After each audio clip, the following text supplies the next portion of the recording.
getting COVID-19, I was scared. I mean, after doing 25 years and getting a board date to be released, and then weeks later finding out I had COVID, I thought I was going to die in there. So, yeah, I didn't really think that I was going to make it out.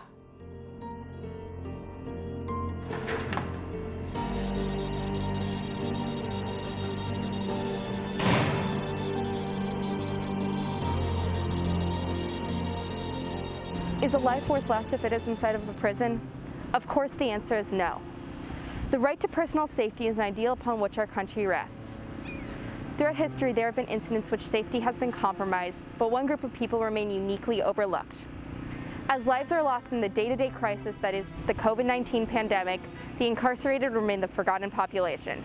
U.S. state and federal prisons have seen a very disproportionate hit in terms of COVID-19 infections and fatal outcomes or deaths.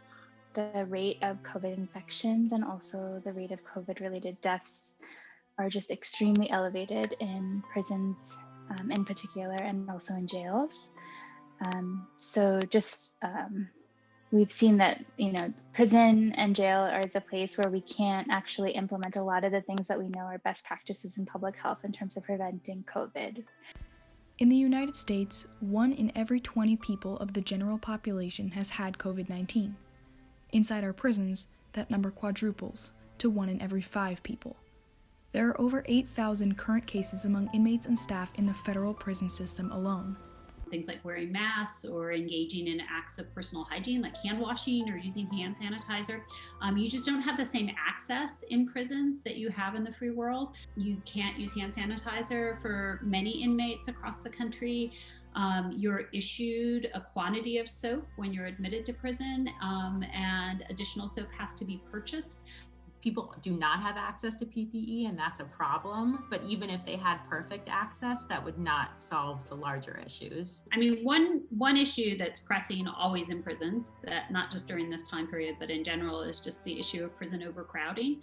Ultimately, our jails and prisons are just not structurally really set up to do social distancing in a humane way. With their close quarters, multiple people per cell, and circumventilated air, there is no escaping the virus inside of a prison or correctional facility. The dangerous situation that prison conditions propose for those inside indicates a clear need for extra protective measures. The measures taken, however, have been few and flawed. For example, personal protective equipment, or PPE, was distributed nationwide, but there are complaints about the masks not even being worn. Compliance with mask wearing among staff and among inmates. Are you able to get full compliance for simple mask wearing because you are challenged with confinement and closed spaces? I just saw a memo a few days ago saying it's mandatory. I'm thinking, well, wait a minute. A mandatory mask came out for the staff in June. If we really want to address this problem among the incarcerated populations, I think, one, we need to depopulate. We want releases. We want releases. That's it. There's people in there you can release. There's so many people that you can release. Compassionate release, more distribution of PPE and replacement of unsanitary PPE items, and more strictly enforced and frequent standards of COVID testing for the staff are only a few approaches that could help save the lives of thousands of people.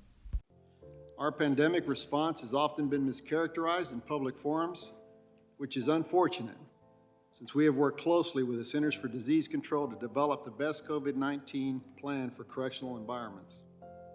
Our procedures have proven effective.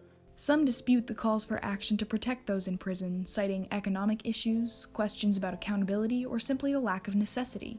But the flaws in the system are visible even from the outside. The new administration should come up with a top-to-bottom plan for promoting public health. While it is true that the prison system is complex and has many moving parts, from jails to federal prisons, it is also clear that none of these systems have done an adequate job at saving the lives of those inside.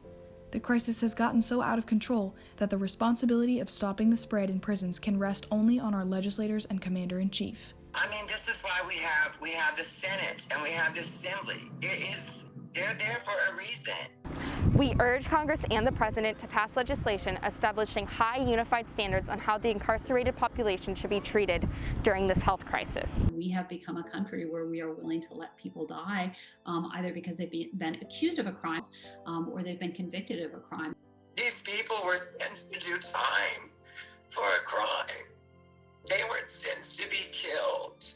The incarcerated population is one of the most vulnerable, and we cannot continue to let them suffer. This issue needs urgently to be addressed so we can ensure that the incarcerated no longer remain America's forgotten.